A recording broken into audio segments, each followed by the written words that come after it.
Bueno, bons días a todos, benvidos. Aquí, gracias a Noemí polo traballo que fixo e por toda a movilidade.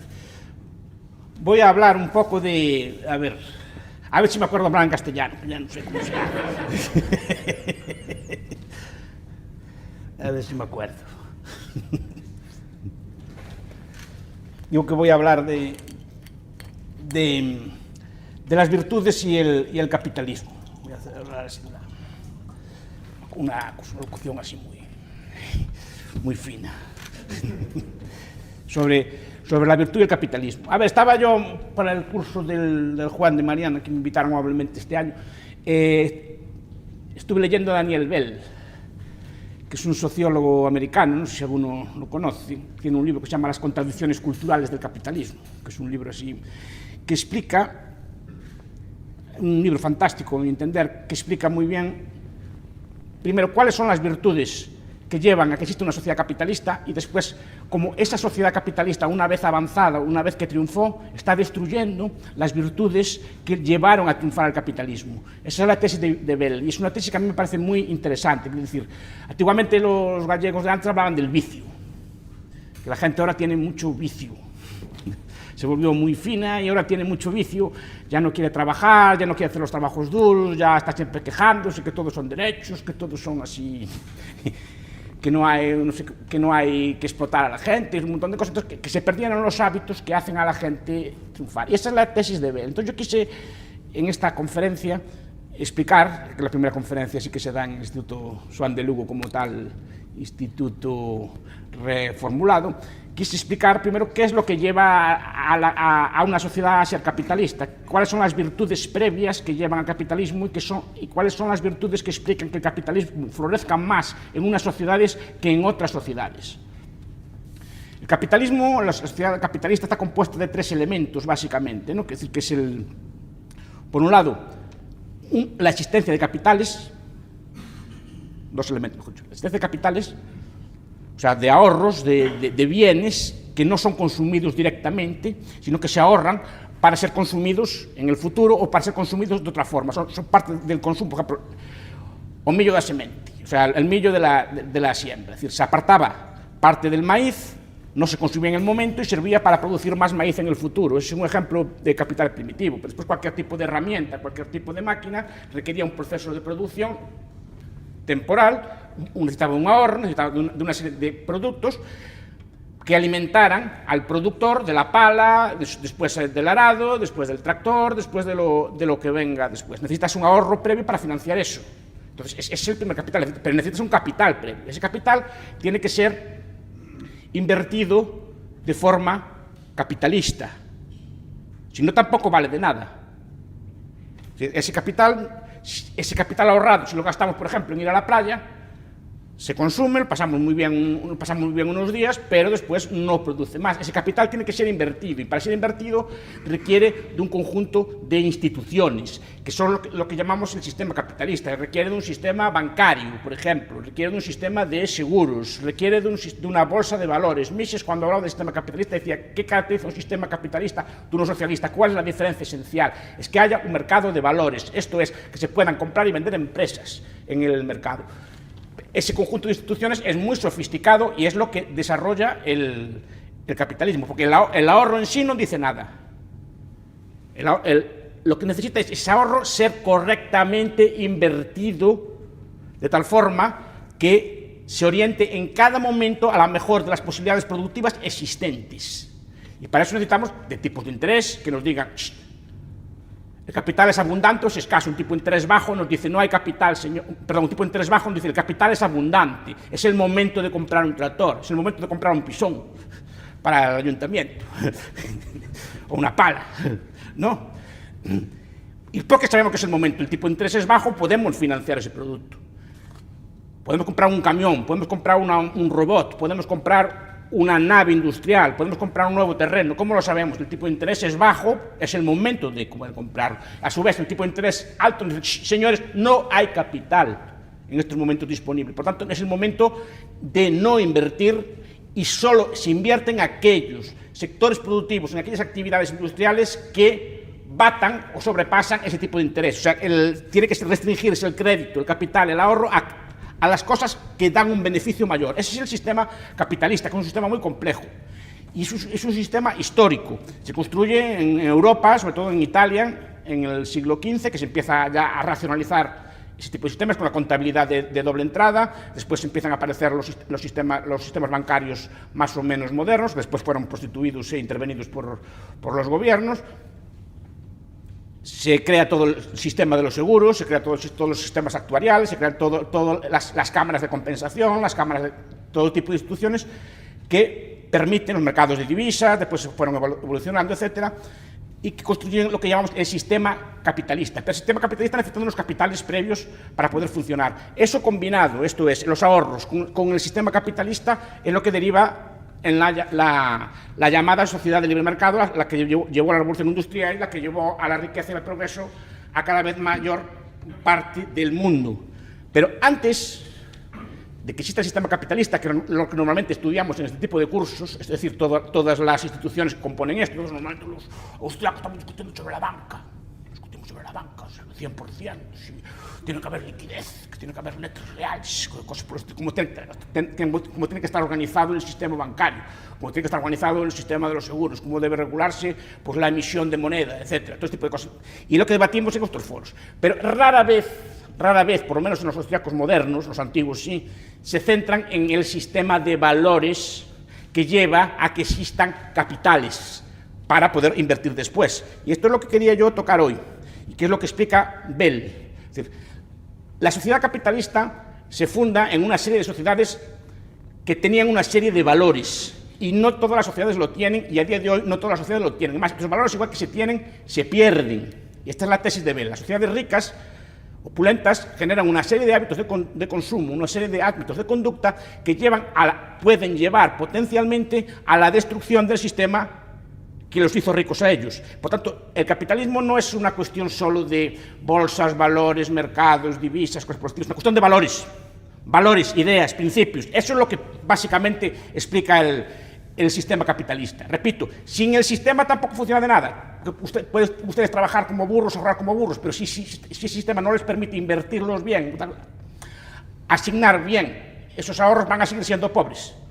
Pero sin ese ahorro previo, por mucho sistema que haya, no va a haber capitalismo tampoco. Es decir, una sociedad llena de bolsas, valores y cosas por el estilo, todo tipo de cámaras de compensación, cámaras de liquidez, cosas por el estilo, sin gente que ahorre parte de lo que gana, o empresas que ahorren parte de lo que ganen, no va a existir. Es más, puede darse el caso inverso, que cuanto más ricos seamos, ese capital se vaya destruyendo y las sociedades, aun contando con sofisticadísimos sistemas, sean cada vez más pobres, sean cada vez menos prósperas. Entonces, hablar de valores normalmente es una cosa conservadora. Yo soy un conservador, soy un libertario conservador, soy un paleo conservador, derecha vieja, no soy de derecha moderna, así de esta que hay ahora, de la gente fina, de la derecha de Madrid y estas cosas que hay por ahí.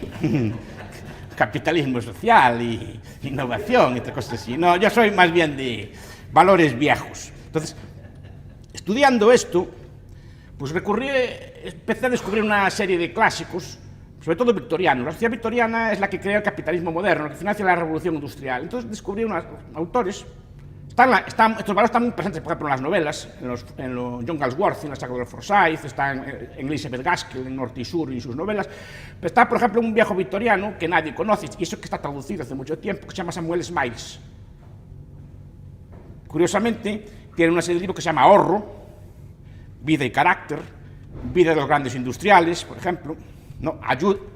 Ayúdate, es decir, que explica de una forma simple cómo prosperar. Y básicamente lo que explica él es una serie de hábitos de conducta, son principios, son valores que los gallegos o los castellanos de antes tenían y que ahora se perdieron. Saben ustedes, el yerno de Karl Marx escribió un libro, Paul Lafargue, un comunista francés de origen cubano, escribió un libro que se llama El derecho a la pereza, que influyó muy negativamente a muchas generaciones de socialistas, porque decía que el socialismo iba a ser no trabajar, básicamente. y todas estas ideas que defiende la gente moderna de rentas básicas y pagas así para todo el mundo, y así pues vienen de ese principio socialista de que el trabajo es un mal, es un castigo, y hay que evitar esas cosas y tiene que darnos una paga.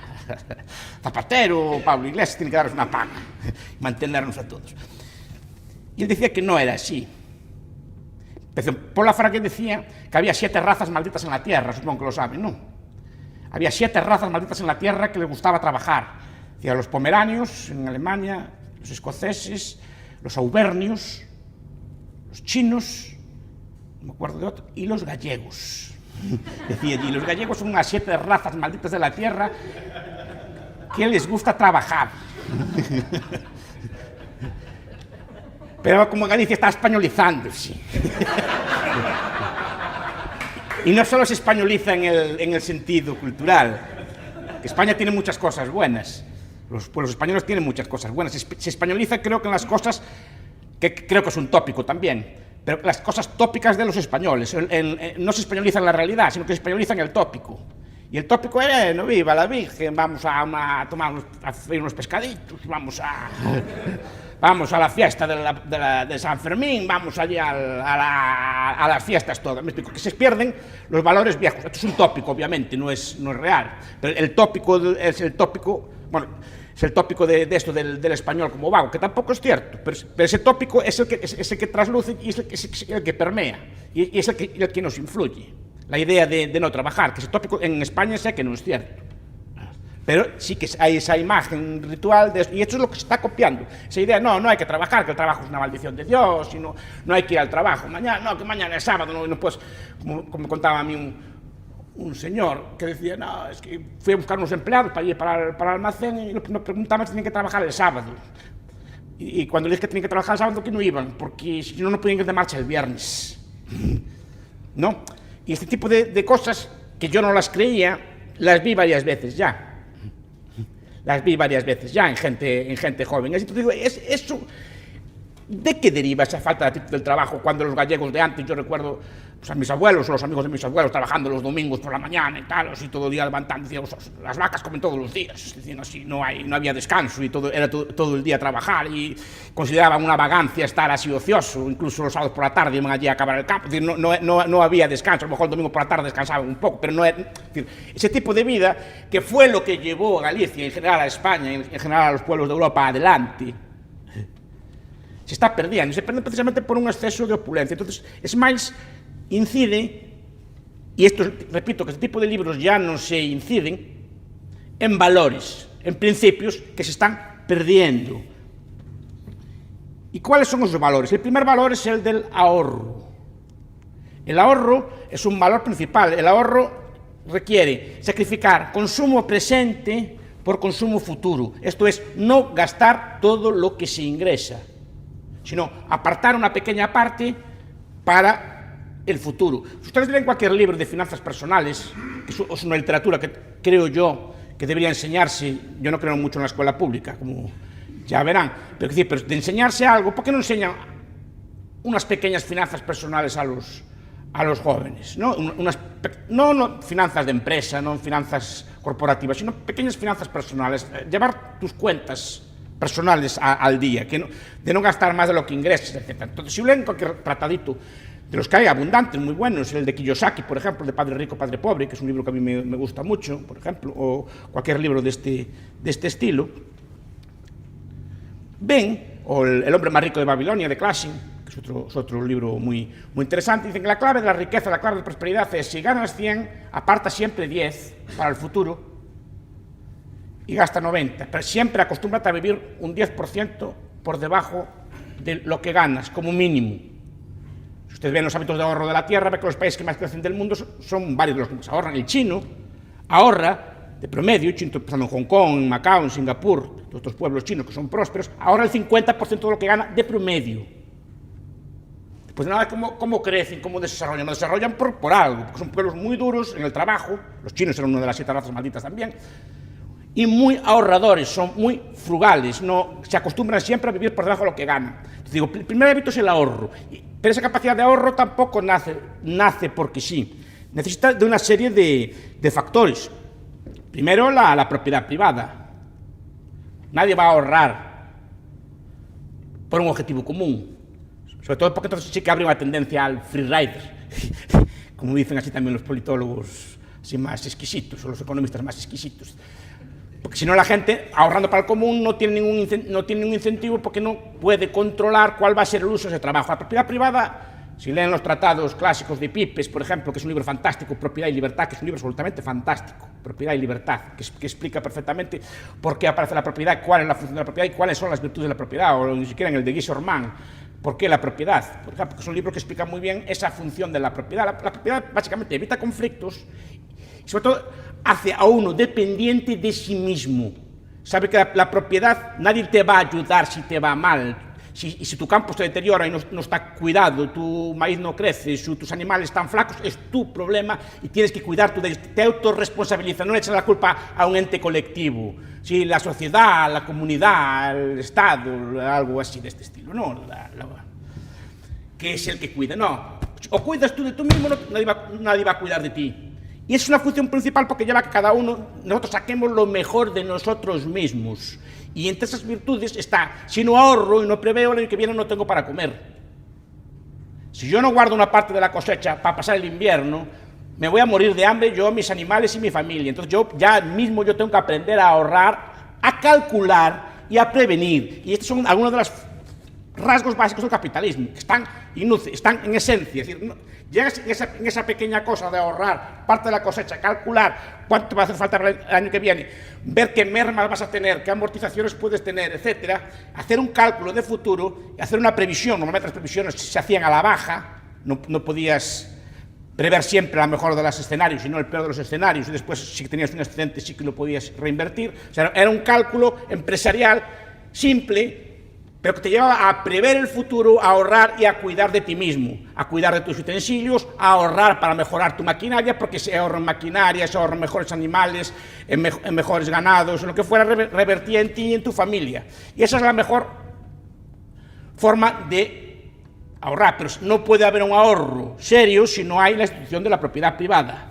Pero el ahorro además requiere de una serie de valores o requiere de una serie de virtudes. La primera de ellas es el autocontrol. El autocontrol. Y es una virtud que enseñaban básicamente todas las morales, buena parte de las morales, no todas son iguales al respecto, pero todas las morales o todas las éticas, sean laicas o religiosas, intentaban imbuir algún tipo de autocontrol en las personas, es decir, la capacidad de autorrestringir nuestro propio cuerpo, es decir, de domesticar nuestros instintos en aras de algún tipo de fin superior.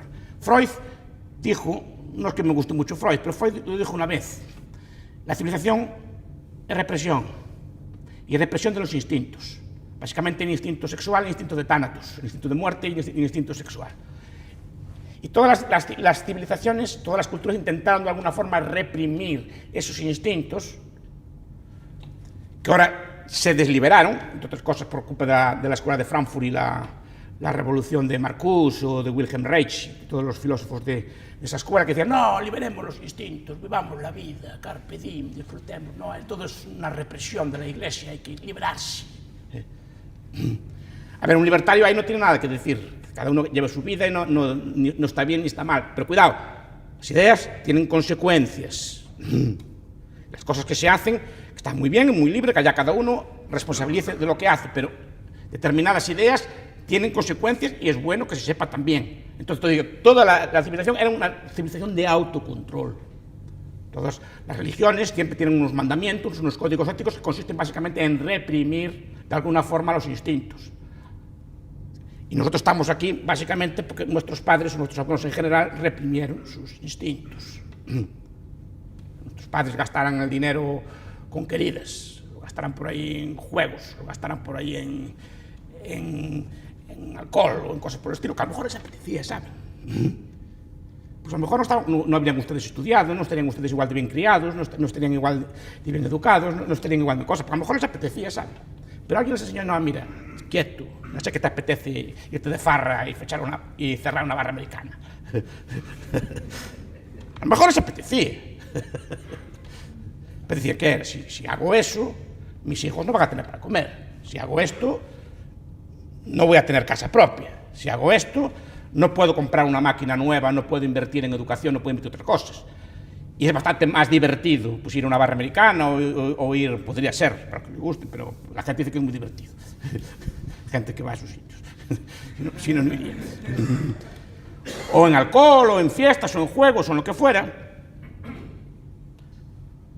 Es más divertido, pero sacrificaron, por lo menos en buena parte, sus instintos por un bien futuro, por un ahorro futuro. O sea, había una ética social de autocontrol, de represión del instinto. Y esa represión del instinto, que repito que es moral, yo no sé cómo es el ser humano natural, yo creo que el ser humano natural no es así. Esto es una cosa que se educa, que se influye. Si quieren, como dirían los hayekianos, es algo evolutivo, que se fue creando una moral, una civilización, una cultura que lleva a reprimir en cierta forma los instintos y a reprimir los caprichos. Pero no solo es en los grandes gastos, es privarse de una cerveza. Son pequeñas cosas, por ejemplo, si ustedes fuman, tienen el paquete 20, si en vez de fumar la cajetilla entera guardan 2, cada 10 días ahorran 4 euros.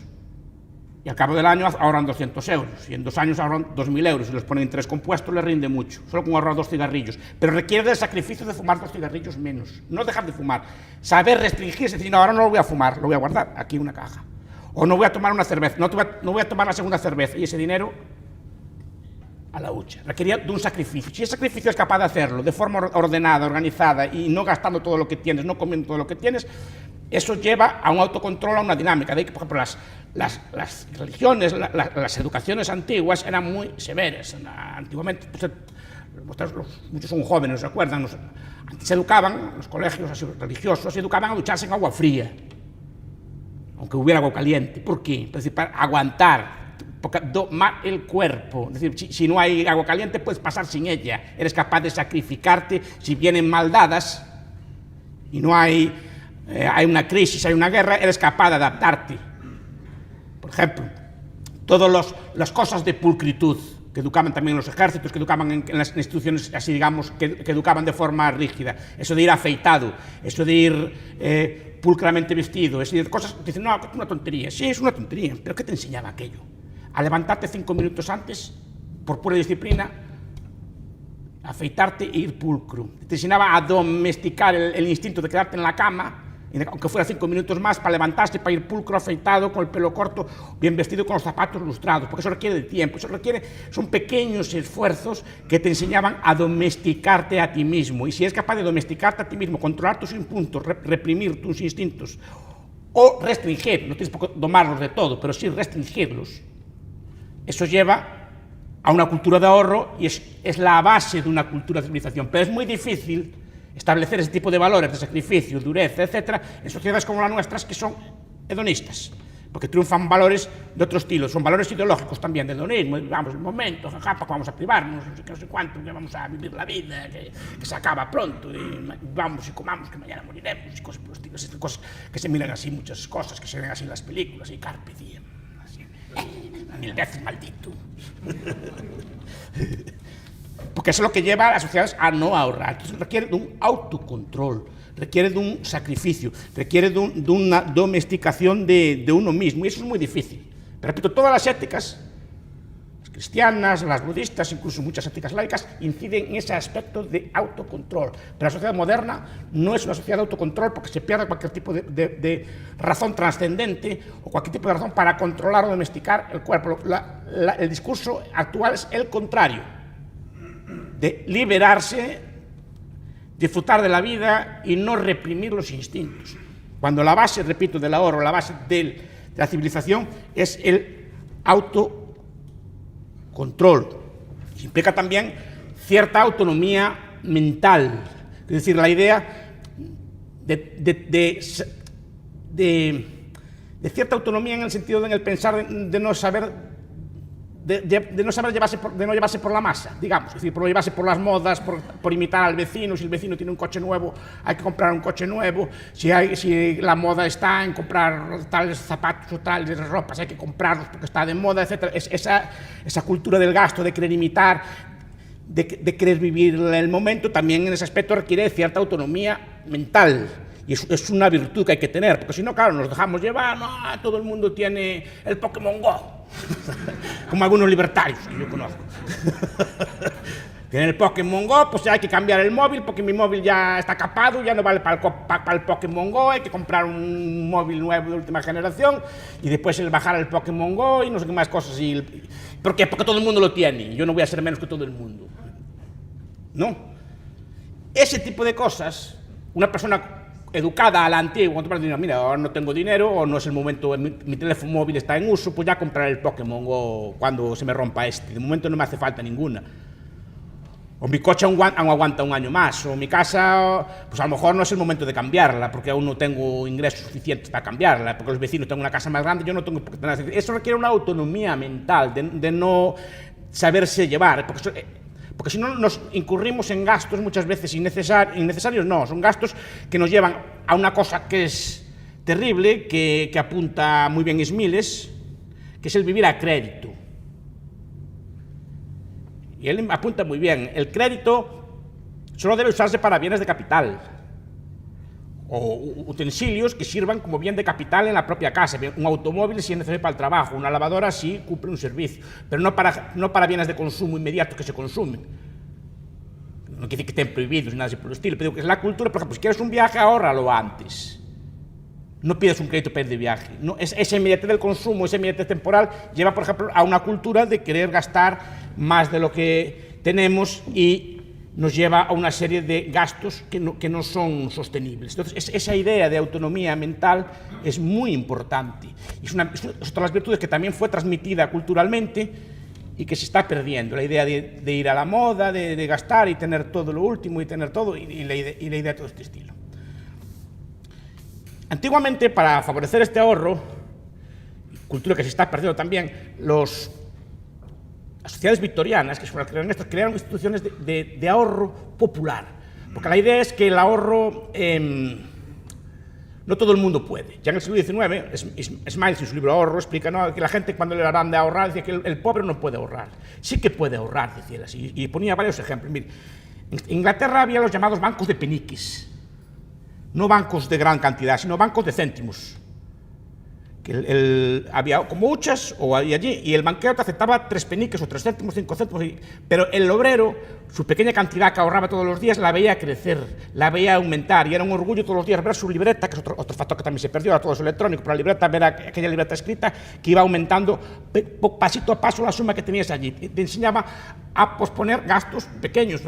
Calculaba allí cuánto es una cerveza al día. Una cerveza al día, pues son tantos euros al año, consume la mitad de la cerveza, entonces ya tienes una cantidad de tal, iba explicando allí con interés compuesto cómo esa suma se iba capitalizando y cómo esa pequeña gasto en cervezas, por ejemplo, aseguraba un capital en un seguro de vida que, por ejemplo, evitaba que tu mujer y tus hijos quedaran en indigencia si tú morías, cosa que era muy frecuente en aquellos tiempos. Solo por el costo de una cerveza diaria podías asegurar una suma en una compañía de seguros que te podía garantizar a tu viuda, a tus hijos, o a tu viuda, a tus hijos, a tus descendientes, que quedaran protegidos de por vida solo con esa pequeña suma. Y te iba explicando, y si ese capital no se consume, cuánto sería una cerveza al día durante tantos años capitalizado. Y da una suma que casi garantizaba una pequeña jubilación, o garantizaba unos gastos médicos, o garantizaba una serie de cosas. Y te lo va explicando, y se puede ahorrar, sí que se puede ahorrar desde lo más bajo. Porque ahora, aún otro día hubo un debate en el Parlamento español que decían, no, es que el obrero no puede ahorrar.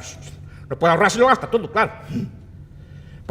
Porque el obrero actual está inmerso en una serie de gastos de consumo que los sociólogos dicen que está inducido socialmente.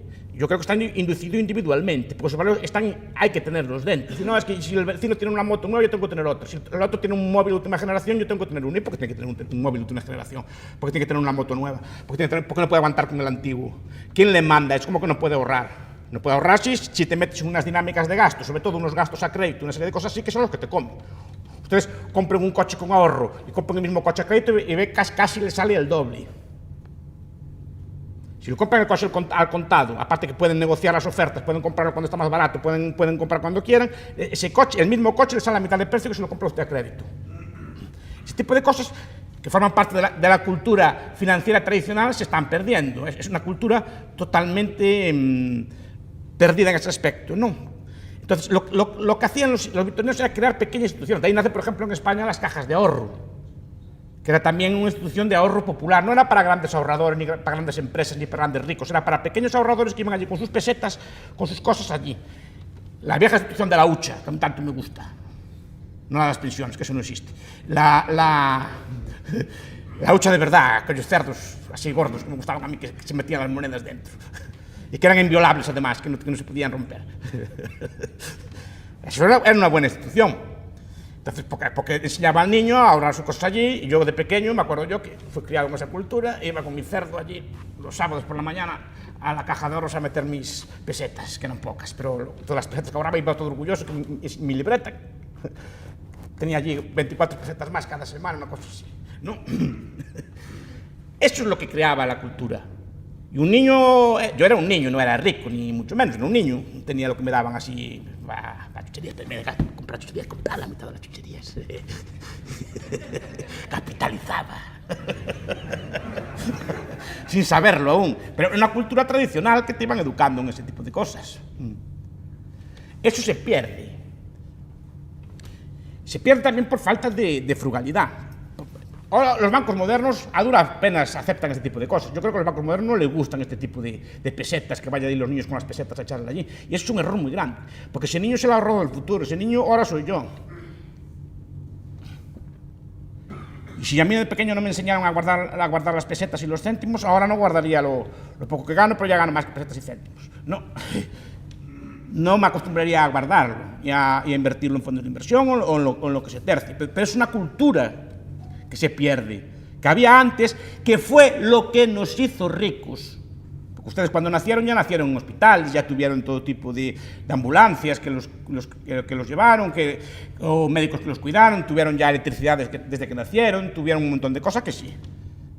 Tuvieron comida, neveras, todo tipo de bienes de capital, centrales eléctricas, centrales de gas, gasolina en las gasolineras, todo ese tipo de cosas la había. ¿Eso quién lo creó?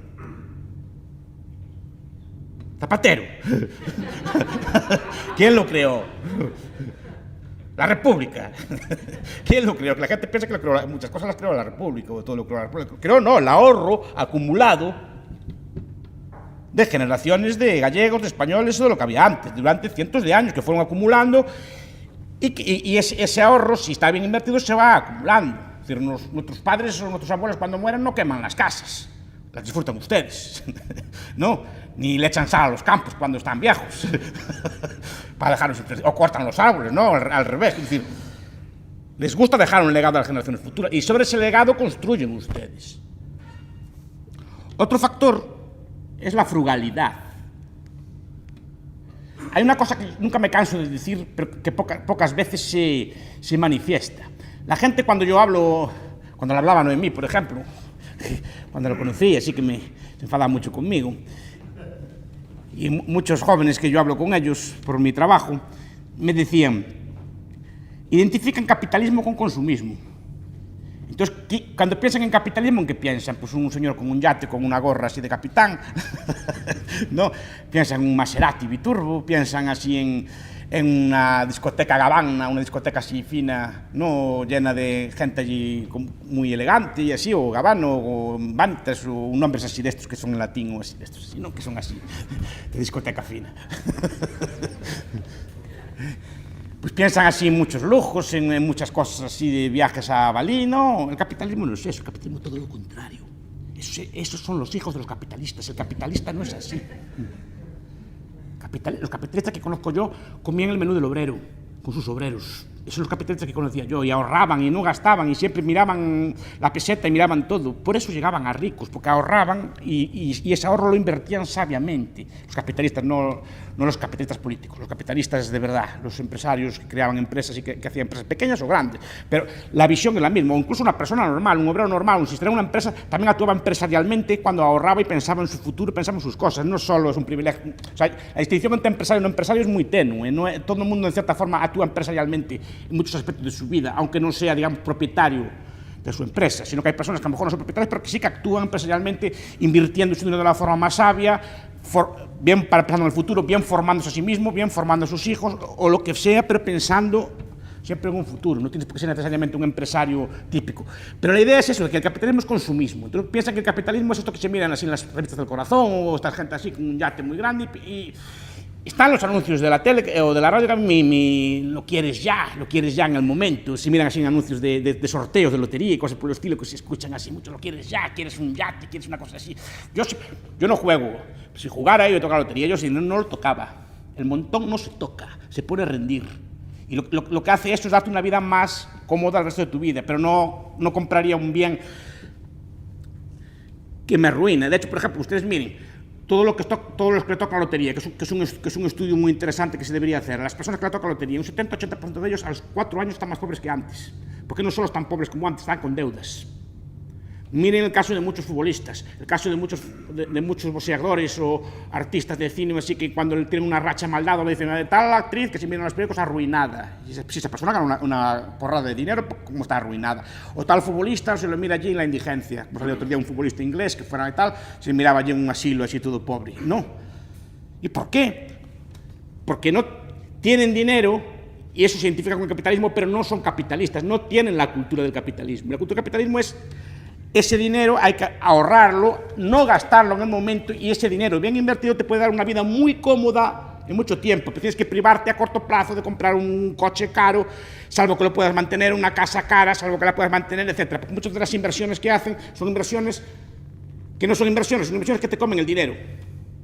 Mantener un coche de lujo es carísimo, además los coches se deprecian muchísimo, hacer casas a medida, a gusto de uno, puedes disfrutarlas, pero después son peores de vender. Es mejor tener un apartamento estándar que es más fácil de vender o de alquilar si te va mal, que tener una casa muy bonita, pero después cuando la vendes siempre le pierdes algo, porque es una casa diseñada a tu gusto, no al gusto del otro. Entonces nunca vas a venderla exactamente igual que la compraste.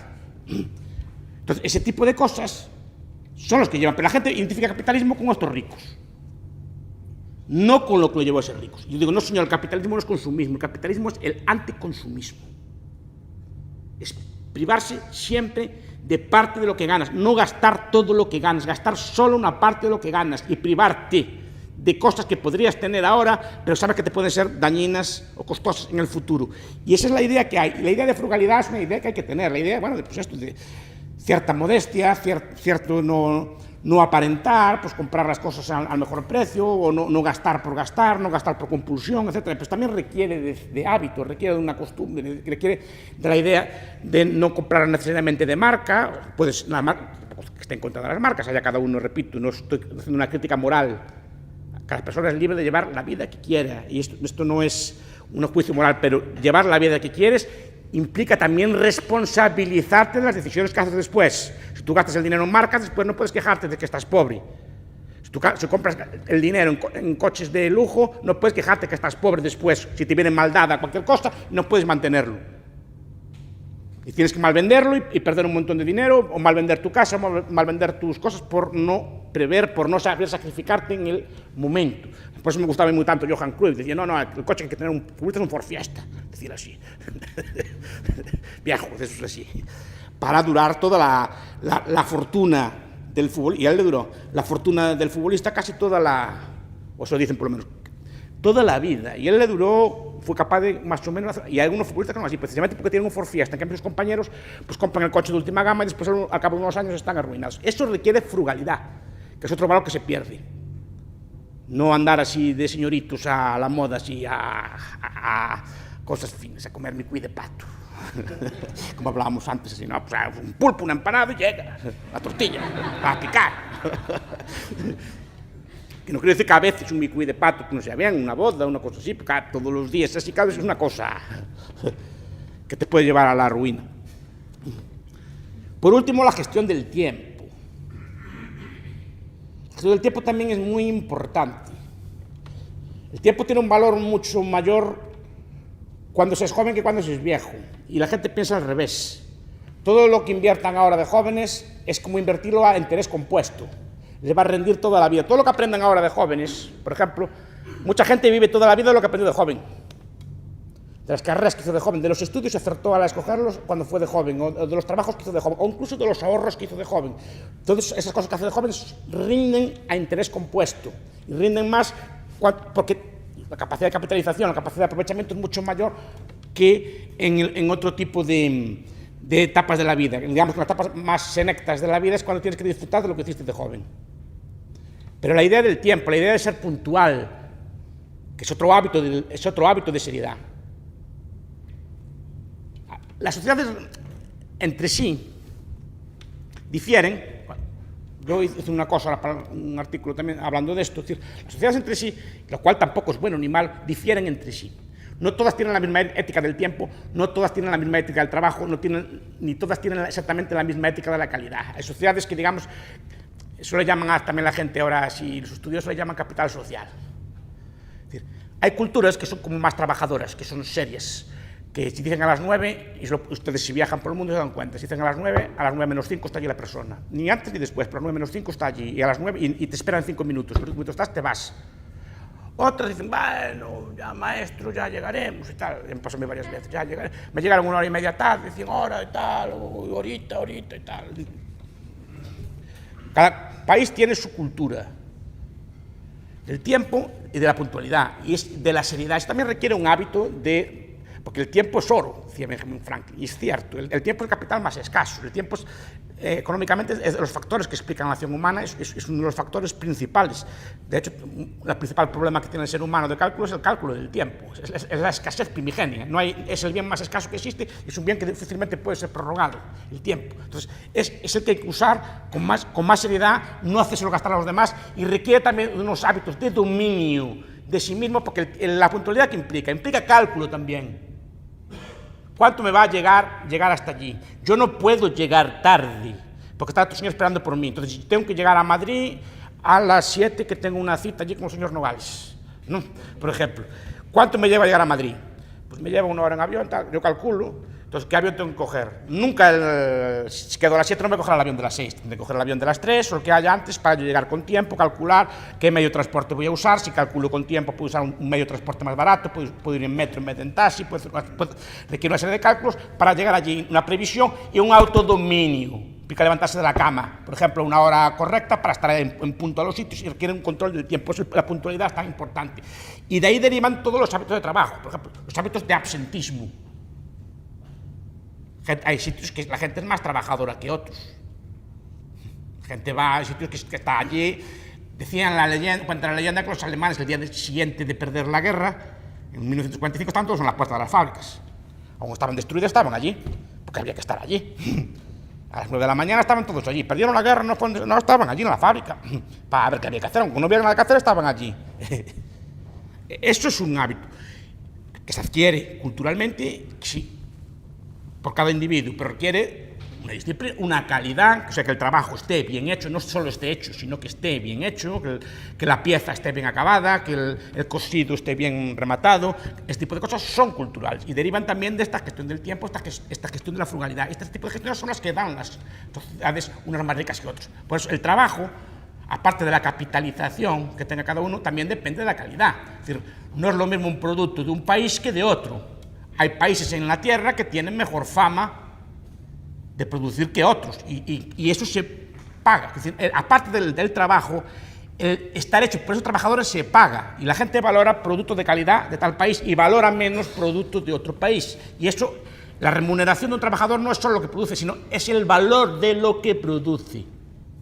Y si tenemos un hábito de trabajo, una cultura de seriedad, una cosa por el estilo, eso lleva a una sociedad próspera y rica. Estos hábitos que les expliqué, también hay que aplicarlos a una escala superior. Estos hábitos de frugalidad, de ahorro, si una sociedad los tiene, también los transmite a sus estados. Normalmente los estados, aunque algo distorsionado a peor, responden a la sociedad que tienen. Si la sociedad es de pícaros, vagos, etc., normalmente el Estado será compuesto, los gobernantes estarán compuestos de pícaros y vagos. Si la sociedad está compuesta de gente trabajadora y seria, incluso al pícaro y al vago le es más costoso ser pícaro. Es decir, en una sociedad seria, trabajadora así, incluso el pícaro tiene que trabajar más que en una sociedad de vagos, porque el resto de la sociedad no se lo tolera. Entonces tiene que ser más emprendedor, tiene que inventar nuevas picarescas, tiene que ser mucho más hábil a la hora de ser pícaro, le cuesta más. Entonces hay menos pícaros, por tanto. Este tipo de hábitos se extienden al Estado. Entonces, si la sociedad no tiene ese hábito de frugalidad, es difícilmente que los gobiernos no la tengan. Si la sociedad es gastadora, es muy difícil que el Estado sea austero. Si la sociedad en general tiene deudas y gasta y vive por encima de lo que gana, es muy difícil que le reclame al Estado que gaste por debajo de lo que gana. Si la sociedad, en cambio, vive por debajo de lo que gana, es muy probable que la sociedad reclame electoralmente o reclame de otro tipo de formas gobiernos que gasten menos y que, por lo tanto, que lleven a un círculo virtuoso de la sociedad. ¿Y todo esto para qué? La buena noticia es que las sociedades que llevan esto al final consumen más, al final viven mejor, al final tienen todo tipo de bienes. Precisamente ese sacrificio lleva a que las sociedades sean más ricas. Esta es la parte buena del asunto. Solo que no lleva ahora, lleva a lo largo de la vida. Ustedes miren las vidas de sus padres o de sus abuelos. Fue una vida de continua mejora. No fue así como empezaron a prosperar, no lo comieron todo, sino que supieron dosificarlo, pero su vida, por ejemplo, los nacidos en los años 20, los nacidos en los años 10, cuando murieron fue una vida de continua mejora, quitando el lapso de la Guerra Civil, por ejemplo, en España. Pero después de la Guerra Civil fue más o menos de lenta y continua mejora. Ese sacrificio rindió su fruto y cuando esas personas murieron, su nivel de vida era 3 o 4 veces mejor que cuando nacieron y disfrutaban de unos bienes de consumo, unos bienes de renta que ni soñaron cuando nacieron. Y todo eso gracias al sacrificio. El sacrificio al final compensó. El problema es que las generaciones actuales nacen en la opulencia, piensan que la opulencia es algo dado, que no deriva de unos valores y por lo tanto que se puede comer. Y si se cambian los valores, la sociedad puede degenerar. Y hay casos en la historia reciente, el caso argentino, en el último tercio del siglo XX, por ejemplo, el caso venezolano ahora, que se puede ver como una sociedad que era relativamente próspera, degenera. Cuidado que Venezuela hasta los años 70 tenía más renta que España, ¿eh? Hasta los años 70 tenía más renta que España. España solo empezó a superar a América Latina, los países grandes de América Latina, en los años 70. En los años 70 me parece que fue 70, 71. Hasta ese momento eran más ricos todos. De hecho, la migración era de aquí a allá, no de allá a acá. Pero malas políticas, el peronismo argentino, ese tipo de cosas, llevó, como había opulencia y pensaba que había dado, lento de género. ¿Por qué? Porque se perdieron los valores. Y repito, el capitalismo no es solo bolsas, valores, no sé qué, intereses, impuestos o políticas fiscales, que también son valores. Gracias.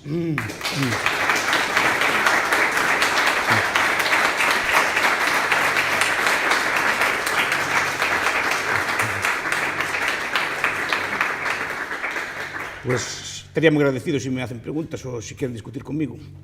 Para eso vienen aquí, ¿no? Di, Luigi. ¿Qué libros recomendabas sobre las virtudes del capitalismo? Yo, los clásicos son de Samuel Smiles. Sí. Están en inglés todos, tú no tienes problema con eso, me los consigues allí fácil, pero en España son fáciles de conseguir. Están en Iberlibro, en ABBooks, en cualquier librería de segunda mano buena, tienen los libros de Samuel Smiles. Están traducidos al español desde los años 30, son ediciones viejas. La prueba es que ya no se reeditan. Y son libros para mí me gustan muy agradables, porque, por ejemplo, sobre todo yo recomiendo Ahorro, se llama así. Creo que en inglés es Thrift, el nombre que tiene. Porque va explicando qué truquitos se hacen para ahorrar, incluso un obrero, una persona humilde, y cómo ese ahorro va poco a poco compensando, y cómo ese ahorro requiere de cierta frugalidad. No abandonarla de todo el vicio ni represión absoluta, sino saber dosificar la vida y los vicios. Y eso lleva a mucha gente a vidas de prosperidad. Todos los seguros mutuos de los obreros eran creados como sus pequeños ahorros, y absolutamente privados. Eran asociaciones de obreros que se creaban entre ellos, mutualizaban ahorro, creaban compañías de seguro, creaban pequeñas cajas de ahorro, creaban pequeños bancos. El banco de peniques, a mí esa cosa que yo no la conocía me fascinó. Sí, bancos, ahorrabas un penique. Y así ibas sumando aquel penique allí todos los días. Y así poca cosa, a lo mejor no muy rentable, pero creaba un hábito que esas personas al final iban ahorrando cada vez más. Y llevaba a vidas mejoraba en todos los aspectos, no solo ya en el aspecto del ahorro, mejoraba incluso cuando veía aquello que prosperaba, pues la gente decía que bebía menos cerveza y ahorraba más. No es que no gastaba toda la paga en la taberna, como gastaba mucha la gente en España también antiguamente. Fue muy común que los obreros el día de pago, que eran los sábados, iban a gastar toda la taberna o cosas por el estilo. Pues esas costumbres se fueron lentamente moderando. En los años 30, cuando James Bartolome hizo el pueblo inglés era de los pueblos más civilizados de la tierra. Era un pueblo, decía él, precisamente por esas costumbres de moderación, de frugalidad. Él decía que era un pueblo que aplaudía al rival en los campos de fútbol. Y ahora ya no. Ahora el estado de bienestar, eso hablaré mañana, pero el estado de bienestar no. hooligans y cosas por el estilo. No es culpable del cambio de cultura. Un detalle respecto al ahorro. Comentaba hace un momentín el tema de comprar un coche, que sale más barato de contado que a crédito. Eso era antes. Ahora, si va a comprar un coche, es más caro de contado que a crédito. Porque como el dinero es gratis, el gran negocio que se está haciendo, desvirtuando un poco el valor del dinero, es ese. Lo que se está buscando es financiarse. Los concesionarios de automóviles están ganando más dinero por lo que ganan con el financiamiento que con la venta pura y dura del coche. Lo que quiero decir con esto es que al final el ahorrador de a pie, que entiende por ahorro eso, ir apartando esa amiguita constante, ¿dónde lo mete? O sea, lo hemos ido arrinconando. O sea, no todo el mundo tiene la capacidad para conocer ciertos mecanismos de ahorro, aparte del poner en la hucha puede invertirlo, depende del riesgo que quiera asumir, pero puede invertirlo en metales preciosos, hay muchos activos de invertir, desde bienes raíces, todo tipo de cosas. Pero la idea es el ahorro. Otra cosa es que el Estado, la política monetaria, distorsiona por completo esto y genera nuevas crisis, claro, porque al final eso se acaba pagando. Se acaba pagando porque está distorsionando. El interés no puede ser cero, el interés no puede ser negativo, jamás. Jamás. Digamos, es una cosa que es contraria a la naturaleza humana. No puedes pagar más por un bien en el presente que en el futuro. Es decir, que un bien en el futuro tiene que ser siempre más caro que en el presente. Porque precisamente te están pagando esa privación no sé si lo dije bien. Es decir, que en el futuro siempre tiene que ser más caro que en el presente. Porque te están pagando, tú consumes algo en el futuro, tienen que pagarte la privación actual. Ahí está el mérito, en el sacrificio. Para que los gobiernos están distorsionando por completo la economía, pero aún así creo que sigue siendo más barato comprarlo al contado que... Sí, porque al final hay que financiarlo, la financiera gana algo. ¿Sí? La financiera con trucos intenta que lo financies porque sabe que así gana algo. Se da esa dicotomía de que llegas a comprar el coche y tiene un precio más barato financiado, entre comillas. Pero aún así, si por ejemplo usted, suponiendo una situación, invierte 100 euros al mes, es un caso hipotético, durante 10 años, eso más o menos, en un fondo de inversión, eso depende también de la rentabilidad que tenga y así, más o menos de promedio en los últimos 50 años, esos son 20.000 euros al cabo de 10 años. Ahora ya sé que es algo menos, incluso puede asumir un riesgo, pero más o menos 100 euros al mes a 10 años eran 20.000 euros, de los cuales usted ponía 12 o 13.000 euros, ponía usted y el resto eran intereses que le daban. Si usted compra un coche de 20.000 euros a un interés de mercado, ese coche a lo mejor le salía por 24, 25, 26, 27, 28.000 euros. El mismo coche a usted le salía por 12.000 reales y financiado a 24.000, el coche de 20.000. Siempre le sale rendiendo, porque en un caso siempre algún tipo de rentabilidad tendrá. Las rentabilidades requieren de algún tipo de riesgo, ese es el problema. Que precisamente las políticas monetarias, el principal enemigo del ahorro son los gobiernos, porque distorsionan, uno con impuestos, después con inflación. La inflación hace un daño tremendo y después con todo tipo de políticas que están de este estilo, de bancos centrales por el estilo, que desalientan por completo el ahorro y al ahorrador prudente lo llevan a meterse en cosas muy arriesgadas que no conocen, porque los tipos de depósito de plazo están bajísimos, toda la gente se mete en cosas que no conocen y es ahí donde pueden perder. Pues el problema ahí es cosa no es cosa del ahorro, es cosa de quién interfiere el ahorro. Profesora Blanco. Estoy al 99,9%, no puede ser a 100, pero el 99,9% de acuerdo con usted. Sí. Pero a mí, como por la generación a la que pertenezco y porque tengo hijos, una de las cosas que más me preocupan es, una vez que ya estamos aquí y que pues, no hemos sabido transmitir, nuestra generación y las anteriores, los capitalistas no han sabido transmitir a ese hijo el sentido del ahorro y del esfuerzo, etcétera, etcétera. Una vez que ya estamos aquí, ¿cómo cree usted que se puede avanzar, probablemente igual de lentamente, pues esto no puede ser mañana sale el sol, sino que tendrá que ser lentamente, pero cuál es la vía para recuperar esos valores? Primero hablando de ellos y discutiéndolos. Mire, profesor Blanco, yo si di esta conferencia es porque yo llevo años en el Juan de Mariana también, usted cumplió 10 años, cumplí 10 años hoy, que ya lo vi en el Facebook. Yo algunos menos, fui invitado y así. encantado de ir allí, pero nunca vi una discusión sobre valores. No quiero decir que no las haya, decir que yo no fui testigo de ella en las veces que fui. A lo mejor las hubo y yo no estaba, ¿no? ¿En qué sentido? Que siempre discutimos allí el 100% o no el 100%, o discutimos así de cosas nuestras, ¿no? No sé qué, si el recursos, que si teoría de la banca, teoría de la ciudad. Estamos discutiendo cosas de... Nunca vi una discusión sobre valores de este estilo, porque son conservadores. Los valores que están defendidos aquí, si se quieren defender, repito, no hay que cogerlos, son muy conservadores. Son valores antiguos, de represión, de frugalidad, de ahorro. Mira, pues no hay, como nos decían a nosotros de pequeños, no sé a los jóvenes de ahora como los crían. Pero no hay, dice mi madre, no hay más cosas, de esto no hay. Lloraba, patada, no hay. Pero ay, pobre niño que se traumatiza, no sé qué, una cosa así. Empezamos con cosas así, empezamos a... Es una cultura de que no son capaces de sacrificarse. Pero yo eso no lo veo, perdón que interrumpa, pero yo no lo veo como conservador o no conservador. O sea, los valores que usted acaba de contar son sensatos. Son sensatos. Pero eso no es necesariamente conservador. Conservador porque sí que requieren cierto autosacrificio y, digamos, cierta falta de hedonismo. Y los valores de sacrificarse. Yo en la conferencia de Juan de Mariana hablaba de un autor que a mí me gusta mucho, que se llama Pitirim Sorokin. No sé si lo conocéis, vosotros sí que lo conocéis, ¿verdad? Allí no creían que existiera. Es un autor muy interesante. Tiene un libro que es muy poco conocido, que se llama La Revolución Sexual, en Estados Unidos. Y explicaba, también sin meterse en morales, ¿no? Es decir, no, cada uno haga lo que quiera, ¿no? Es decir, que es cosa de cada uno. Pero cuidado, estas revoluciones sexuales tienen consecuencias. Es decir, la gente ahora no invierte tiempo ni sacrificio en sus parejas. A la primera de cambio se disuelven, por ejemplo, como mis alumnos, por irse de Erasmus, ¿no? Claro, si no hay un sacrificio, por se van de Erasmus, se rompe, tú los verás allí también en tus cosas, se van de Erasmus, se rompe la pareja, ya se rompió, por una cosa nimia. Cuando las parejas de antes se sacrificaban, a lo mejor se iban juntas al argentino, se iban juntas a donde hiciera falta, y sacrificaban, invertían uno en el otro.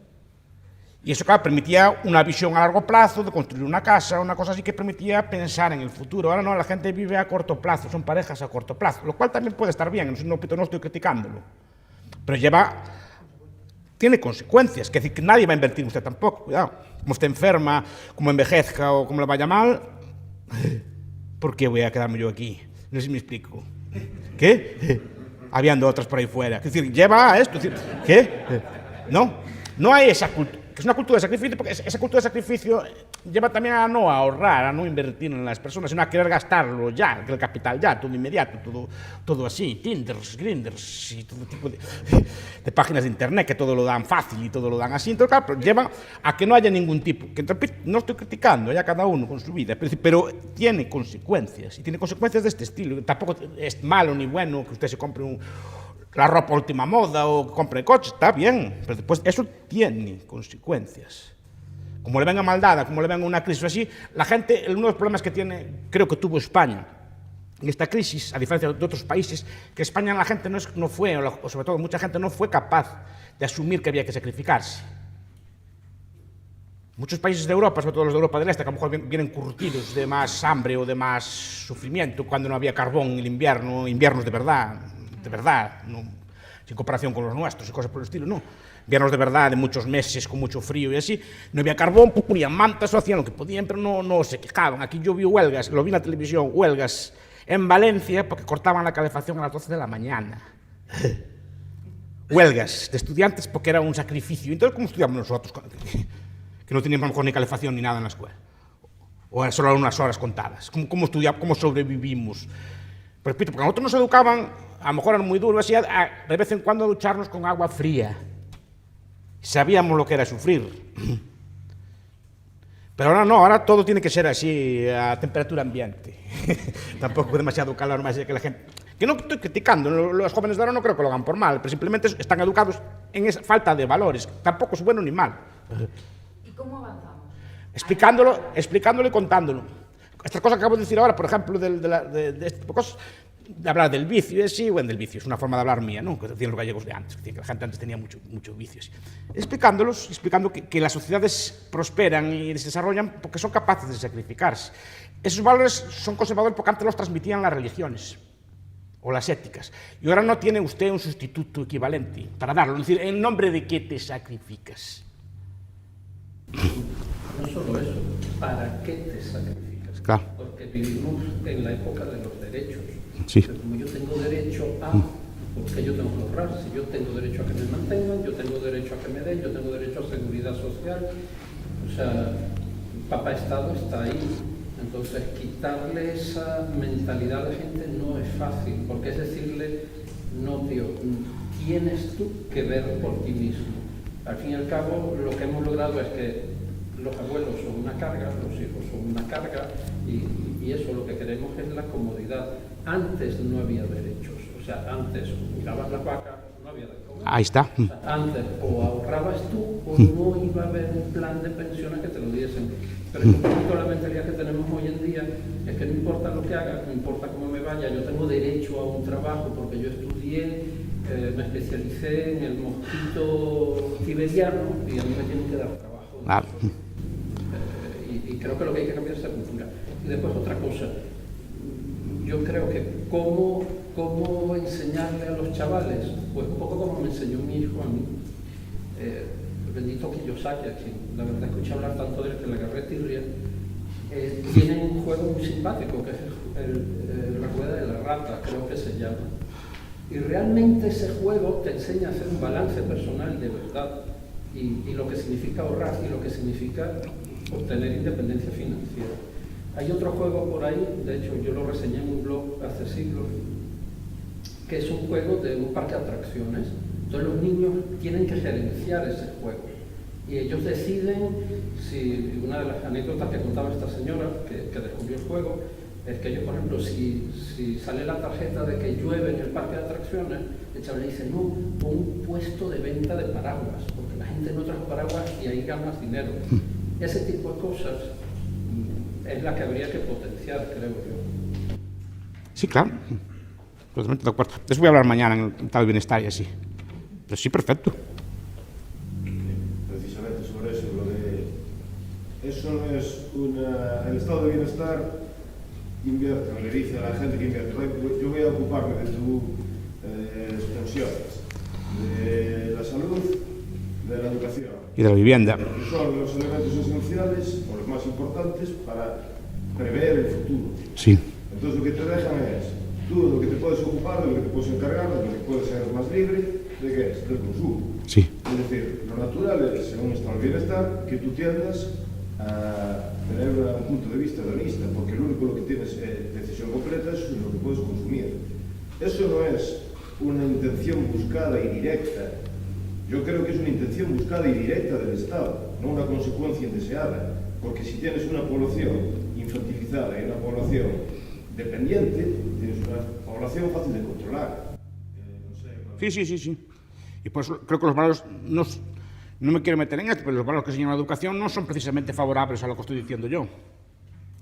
En la educación, digamos, los currículos oficiales, creo que no hay nada de finanzas personales, sabe más por que yo, pero creo que no hay nada de finanzas personales, ni siquiera se discuten ese tipo de valores. Creo que se consideran valores carcas, conservadores o cosas por el estilo, y por eso yo los defiendo. Preguntaba al profesor Blanco, pues hay que explicarlos y defenderlos, porque el capitalismo no es una cuestión económica, es una cuestión de valores. Y creo que muchas veces los debates que damos, los damos con cifras, que si el PIB, que si comparamos a Cuba con Argentina, con tal, y con el PIB subió, bajó la tasa de desigualdad y cosas por el estilo. Eso no, creo que es una trampa. La cuestión son valores, y los valores llevan al otro. Pero valores interiorizados. Y si no los explicamos y no empezamos a discutir nosotros, no sé quién nos va a explicar. Señora Armada. Yo creo, profesor, que te faltó un valor. Me faltaron muchos, pero quise circunscribirme al tiempo de la conferencia. ¿Sí? Uno yo creo que bastante importante. No sé si es un valor, pero el resultado de todos los valores que tú expresas dan lugar a un valor más importante, que es ser confiable. Es decir, si os acordáis, reputación. Los que sois de aldea o los que no sois de aldea, yo creo que la economía tradicional se mantenía gracias a la confianza. Tú ibas a una feria y muchas veces las vacas no se pagaban al momento. Se cerraban con un choque de manos y la vaca se pagaría cuando se pagaría, pero se pagaba. En las tiendas que pudiera haber, con más suministro, menos suministro, lo de fiar era muy habitual y se pagaba siempre. Y sobre todo en las cooperativas de crédito benditas cooperativas de crédito, aquellas tradicionales, rurales y tal, se dejaba el dinero y eran todo pactos de confianza. La gente se desvivía por devolver el dinero, lo devolvía siempre. Me extraña que hubiera las tasas de morosidad que tienen hoy en día los bancos, hasta creo que no sé ni si existiría, y la gente cumplía los pactos. Prácticamente no se firmaban papeles, pero la gente devolvía el dinero cuando podía, se mataba, se esforzaba. Si un mes podía devolver 10, devolvía 10, pero si al siguiente podía devolver 25, iba a la cooperativa y devolvía los 25, y en 2 o 3 años habían devuelto el dinero. Con lo cual, termino, no sé si es un valor o es el resultado de todos esos valores que... Es el resultado de esos valores, porque esos valores de seriedad, de cumplimiento y tal, llevan a que tú te puedas fiar del otro. En una sociedad moderna te puedes fiar del otro. Te fías de una sociedad que todo el mundo llega, O sea, en el ámbito profesional, en el ámbito amoroso, en cualquier tipo de cosas, ¿por qué te vas a fiar de nadie?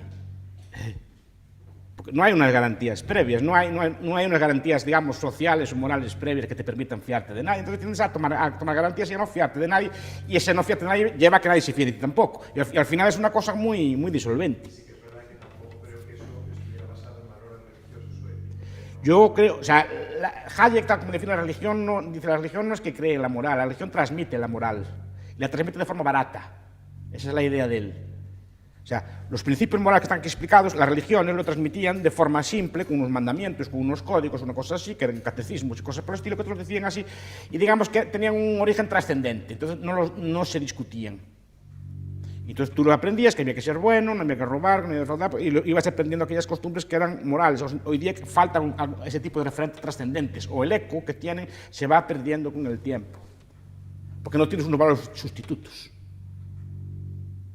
Entonces, esos hábitos de frugalidad, como decías antes, no tienen ¿por qué? ¿Por qué vas a hacerlo? O sea, te decía, porque Dios quiere que seáis así. Bueno, también o será cierto o no será cierto, eso ya es cuestión de cada uno. Pero la gente lo hacía. Y ahora no qué valores le das, ¿por qué? Si le dice el profesor Blanco a su hija, pues no, tienes que hacer tal cosa, ¿y por qué? ¿No? ¿Cómo se lo explicas? Así les das una explicación a un cálculo de interés a largo plazo, le dices tú, claro.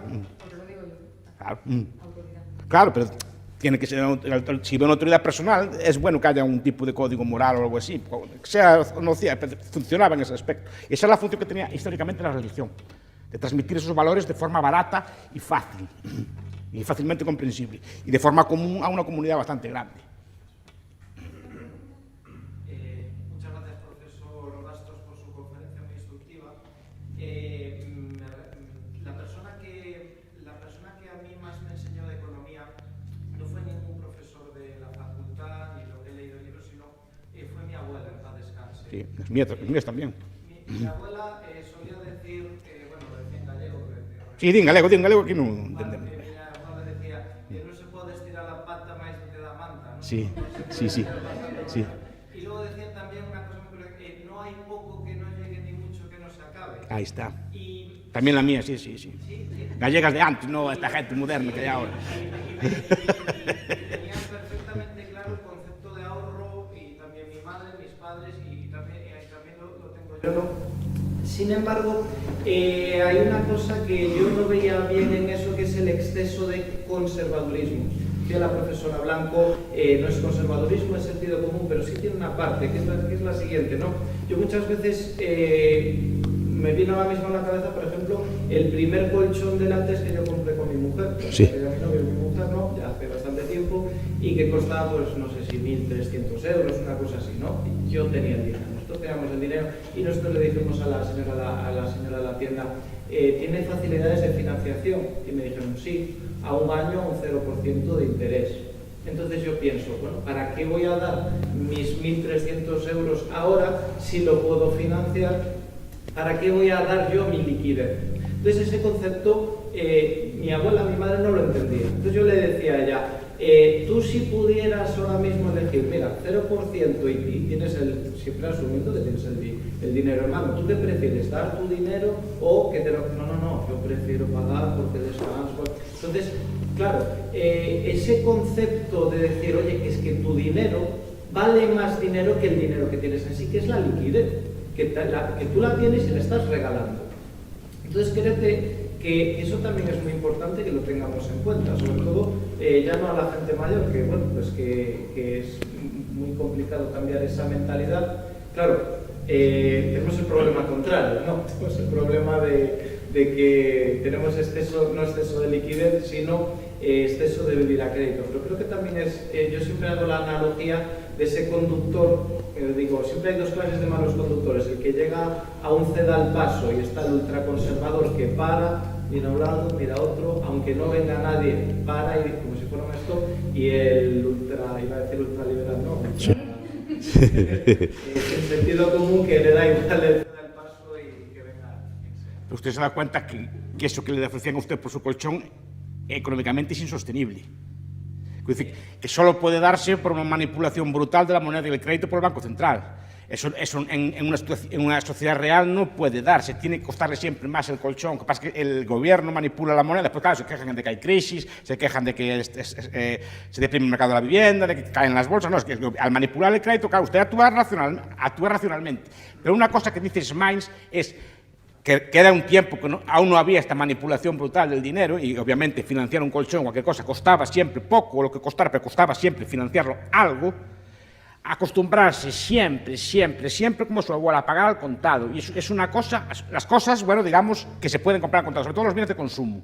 Ya no digo, un bien de capital tiene que rendirle en beneficios para amortizar esos intereses, si no, no compra al contado. Acostúmbrese a sacrificar el consumo ahora para compre un colchón de segunda mano y vaya ahorrando para comprar el siguiente, pero no compre el colchón ya a crédito.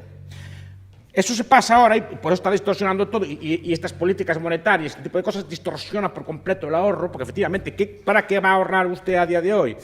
Si no le pagan nada en el banco y todo eso lo financian y así, y que lleva una cultura, como decía Dani, de consumismo atroz que lleva a que la gente... Pero cuidado, imagine que usted ahora queda en el paro y se queda con una deuda del colchón. No sé si me explico.